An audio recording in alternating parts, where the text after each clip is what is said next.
to be careful, it's hot. Alright, look at this. Siapa yang suka di kiss? Bukan kiss yang ini, tapi kiss yang ini. Of course, untuk membuat kiss kita memerlukan base-nya dulu. Untuk base-nya itu sendiri kita akan buat duluan karena itu yang paling takes time dan perlu resting.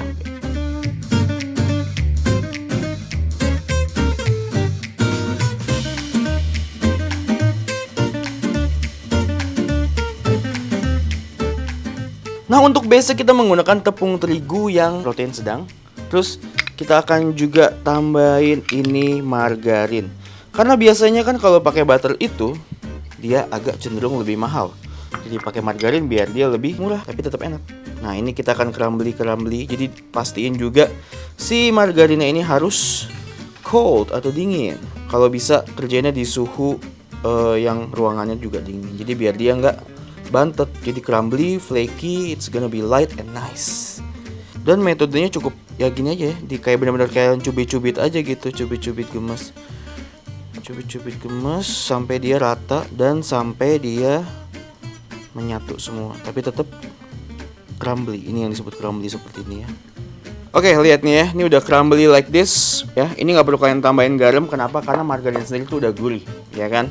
Dan juga kita akan tambahin keju parut cheddar.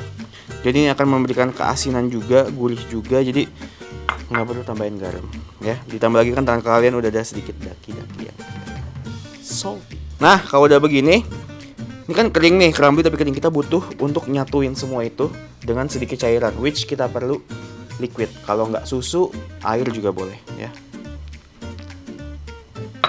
Nah, jadi ini kita satuin aja, ya. Terus kalau bisa kita kerjainnya di atas baking paper. Oke, kita akan satukan di atas baking paper aja.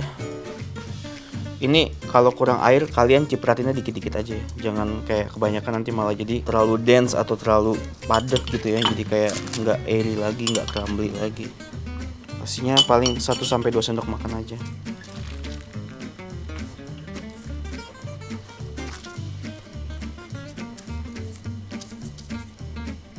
Oke, begitu udah nyatu semua, ambil plastic wrap, kita akan rest dia di dalam kulkas ya. Karena kalau kita langsung giling, takutnya dia terlalu gampang nggak solid gitu. Karena kan dia margarinnya udah panas, jadi biar dia bisa lebih kaku lagi dikit. Nah, taruh aja di kulkas. Oke, sambil nunggu di resting untuk dough-nya, kita akan lanjut step untuk membuat filling atau isiannya. Biasanya pakai, kalau yang klasik tuh suka pakai smoked beef, or ada juga yang vegetarian version pakai mushroom and spinach. Tapi yang ini kita versinya menggunakan tuna. Nah, jadi tunanya ini gue udah beli yang kalengan. Dan juga kalau tuna kalengan kalian pilih yang di dalam minyak atau in oil gitu. Jadi lebih enak aja. Kalau dalam air tuh agak anyep biasanya. Kalau yang dalam oil dia lebih gurih. Terus kita akan potong-potong dulu. Ada onion. Kita akan chop-chop dulu. Terus daun bawang, tapi dikit aja. Dan juga kita akan menggunakan 1 garlic clove atau 1 siung bawang putih aja cukup. Dan kita akan tumis dulu bawang bombay dan semua tadi yang udah kita chop-chop. Pakai blue band aja dikit biar lebih gurih. Begitu panas masukin dulu bombay sama daun bawangnya. Garamin dikit. Dan juga kita kasih gula dikit. At this point kita masukin bawang putihnya. Kenapa nggak di awal? Karena nanti dia terlalu coklat dan jadinya kayak terlalu Chinese aja gitu. Dan gue nggak suka kalau misalkan makan kiss terlalu enek, jadinya gue tambahin black pepper biar ada spice-nya juga. Sama ada daun thyme atau thyme, tapi ini yang kering. Kalau kalian mau pakai yang fresh itu jauh lebih bagus. Karena ini yang dried lebih intens, jadi dikit aja. Masak lagi dengan api sedang. Terus gue akan masukin juga si tunanya. 1 kaleng cukup sih menurut gue. Nah, ini apinya kecilin ya guys. Jadi kita nggak mau masak dia terlalu lama dan juga kita nggak mau sampai dia kering. This is good enough. Oke, ini udah mateng. Kita diemin dulu karena kan masih panas. Terus kita akan siapin 1 mangkuk dan juga kita akan tuang krim cooking cream 100 ml. Kalau kalian nggak mau pakai cooking cream, bisa full susu nggak masalah ya, cuman pasti hasilnya nggak seenak menggunakan cooking cream. Dan juga kita akan tambahin susu sedikit biar dia teksturnya itu nggak terlalu dense, jadi lebih light juga. Sama untuk ukuran 18 cm kita cukup menggunakan 1 telur ya. Jadi kalau kalian punya cetakan kisnya itu 18-20 cm, ikutin aja resep di bawah pokoknya ya.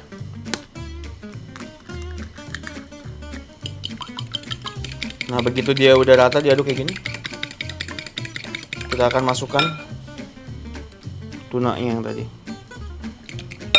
Masukinnya dikit-dikit.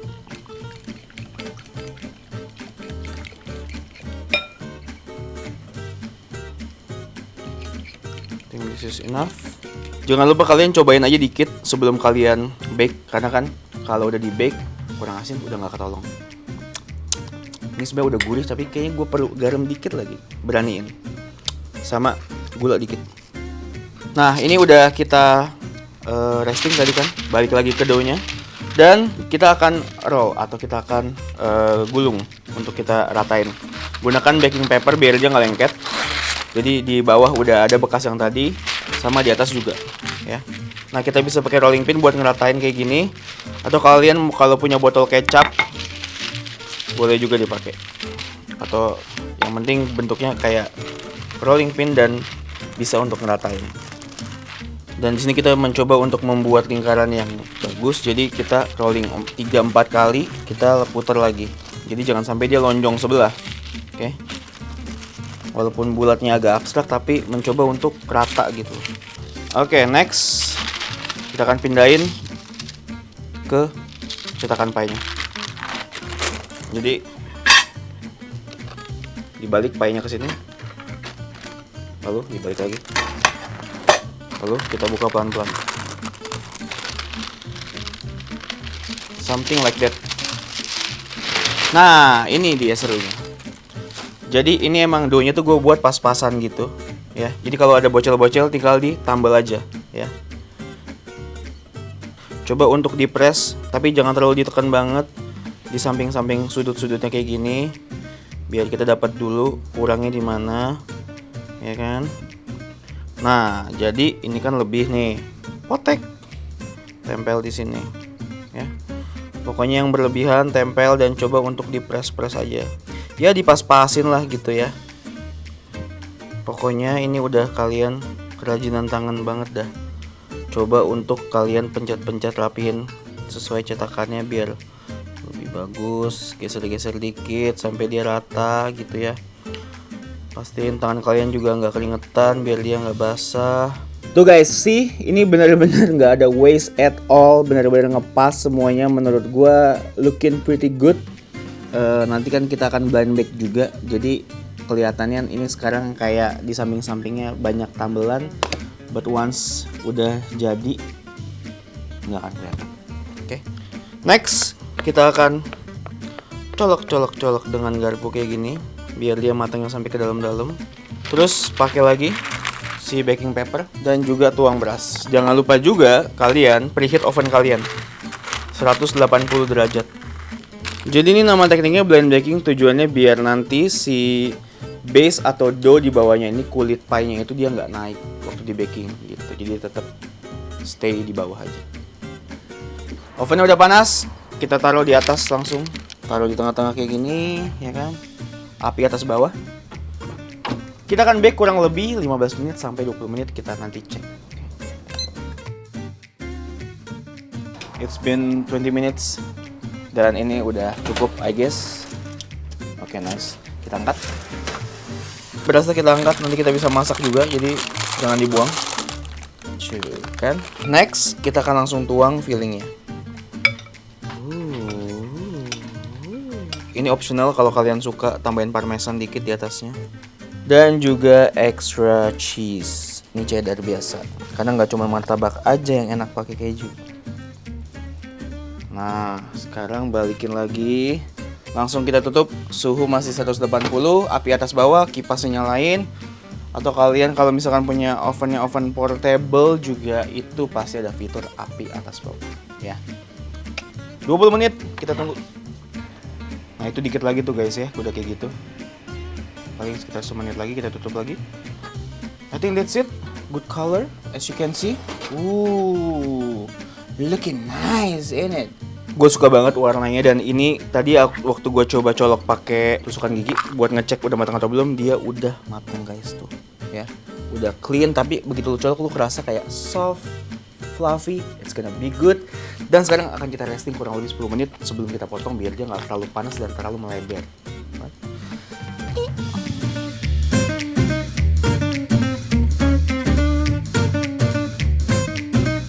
Nah sekarang kan udah kita istirahatin. Jadi kalau diistirahatin otomatis juga lebih gampang buat kita keluarkan dari cetakan. Tuh, lihat kan?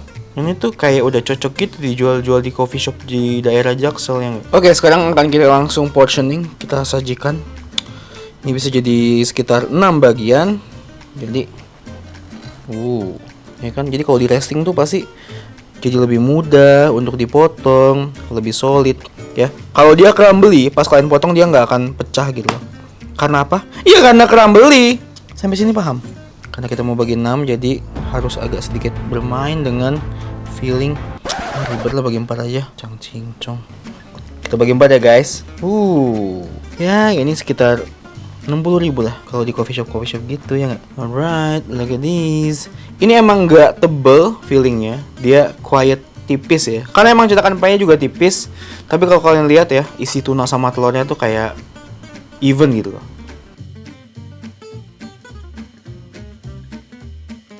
Alright, sekarang kita akan cobain. Tapi karena kita nggak ada salad, jadi kita pakai sambal. Ini sambal dari bekas awe, belum expired. Karena kalau makan gini nggak pakai sambal, biasanya emang agak enak. Apalagi orang Indo. Wah gila guys, soft banget. Sayang aja feelingnya kurang tebal dikit ya. Tapi menurut gue sih ini udah, wah, wangi tuna sama kejunya tuh kayak dominan banget.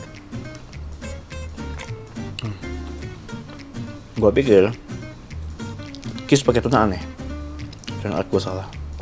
Tuna and cheese in your fucking kiss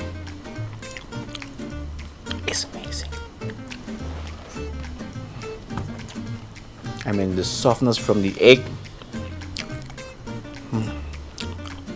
Terus ada tunanya yang flaky gitu ya, dan gak amis.